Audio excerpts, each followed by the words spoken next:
السلام عليكم ورحمة الله. الحمد لله وكفى وسلام على عباده الذين اصطفى. أما بعد فأعوذ بالله من الشيطان الرجيم. بسم الله الرحمن الرحيم. يا أيها الناس إنا خلقناكم من ذكر وأنثى وجعلناكم شعوبا وقبائل لتعارفوا إن أكرمكم عند الله أتقاكم.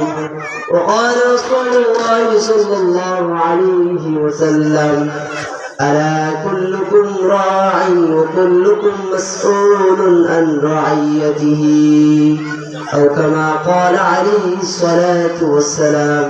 আলহামদুলিল্লাহ, আজকের এই মাহফিলের উপস্থিত সভাপতি এবং আশেপাশে মুসলিম ভাই ও বোনেরা সবাইকে সর্বপ্রথম লাখো করে শুকর আদায় করার জন্য ওদেরকে আহ্বান রাখছি যে মহান আল্লাহ তাআলা ভালোবেসে আমাদেরকে এই মাহফিলে এসে বসার তৌফিক দান করেন। আলহামদুলিল্লাহ।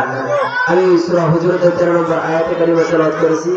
আল্লাহ রাব্বুল আলামিন বলেন, ইয়া আইয়ুহান নাস, হে মানুষ, ইন্না খালাকনাকুম মিন যাকারিন ওয়া উনসা, আমি তোমাদেরকে একজন নারী এবং পুরুষ থেকে সৃষ্টি করেছি।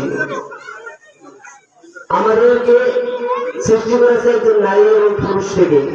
ওয়া জাআলনাকুম শুউবান ওয়া ক্বাবাইলা, গোত্রে এবং বিভিন্ন সম্প্রদায়ে আমাদেরকে বিভক্ত করে দিয়েছে। আল্লাহ পাক আমাদেরকে সৃষ্টি করার পর কিছু দায়িত্ব দিয়েছে। আর হাদিসে পাক আল্লাহ রাসূল বলেন, সাবধান, শুনে রাখো, প্রত্যেকটা ব্যক্তি একজন জিম্মাদার, একজন দায়িত্বশীল। প্রত্যেকটা ব্যক্তির দায়িত্ব আমি নির্ধারণ করে দিয়েছি। আমরা যদি এই আয়াত এবং হাদিসকে সামনে রাখি তাহলে আমাদের বিষয়বস্তু দাঁড়ায় পুরুষ এবং নারীর কি দায়িত্ব। আল্লাহ পাক পুরুষকে সৃষ্টি করে বলেছেন, হে পুরুষ, তুমি হবে সমাজের একজন নেতা, তুমি হবে পরিবারের কর্ণধার, তুমি ইমাম হবে, তুমি নেতা হবে, তুমি রাষ্ট্রপতি হবে, তুমি বিচারপতি হবে, তুমি সমাজের নেতৃত্ব হবে। আর নারীকে বলেছেন, হে নারী, তুমি পর্দায় আবৃত থাকবে, তুমি স্বামীর জন্য নিজেকে সুসজ্জিত করে রাখবে, তুমি পর্দায় আবৃত থাকবে। তোমার দায়িত্ব হলো সন্তান লালন পালন করা, তোমার দায়িত্ব হলো নিজের ঘরের কাজগুলো আঞ্জাম দেওয়া।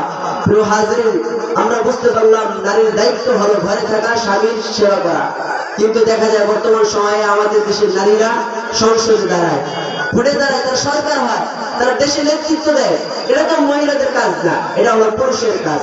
পুরুষরা সমাজে নেতৃত্ব দেবে, বিচারক হবে, সে সমাজে বিচার করবে, সে নেতা হবে। মহিলাদের এই দায়িত্ব নয়। কিন্তু যদি আফসোস করে বলতে হয়, সমাজে যে সব নারী আমাদের দেশ শাসন করতেছে, ওই সমস্ত নারী একটাও যোগ্যতা সম্পন্ন নয়। দেশের শাসনকর্তায় থাকবে পুরুষ ব্যক্তিরা, তাহলে ওই সমাজ এবং ওই সমাজ ব্যবস্থা, ওই দেশ শান্তিতে ভরপুর হবে। প্রিয় হাজিরিন, আগামীতে যদি আমাদের দেশে কোনো শাসন কায়েম হয়, তাহলে ওই শাসনের জন্য কোনো নারী নেতৃত্ব না থাকে, আমাদের নেতৃত্ব দিবে পুরুষরা। প্রিয় হাজিরিন, আমি যে আয়াত, যে হাদিসে কারিমা তেলাওয়াত করেছি, আল্লাহ রাব্বুল আলামিন তার রাসূলকে বলে দিয়েছেন, হে পুরুষরা, তোমরা সকলে দায়িত্বশীল। সুতরাং যে পুরুষ, ও যুবক বন্ধুরা শুনে রাখো, ও বাবারা শুনে রাখো, আজকে তোমার কলিজার টুকরা মেয়েটা বিপর্দায় ঘুরে তুমি বাবা হয়ে কি দায়িত্ব পালন করতেছো?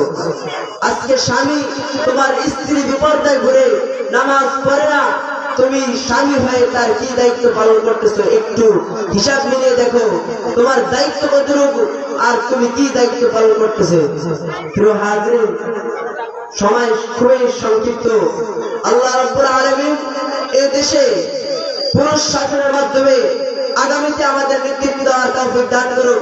প্রিয় হাজিরিন, আগামীতে যারা এদেশ শাসন করার স্বপ্ন দেখে তাদেরকে জানিয়ে দিতে চাই, আগামী বাংলায় যদি এদেশের রাষ্ট্র ক্ষমতায় যেতে হয়, কোন দলকে ইসলামিক ক্ষমতা দেশের ক্ষমতায় যেতে হয় তাহলে শুনে রাখো কোরআনকে মাইনাস করে এই দেশের শাসন ক্ষমতা কায়েম করা সম্ভব নয়।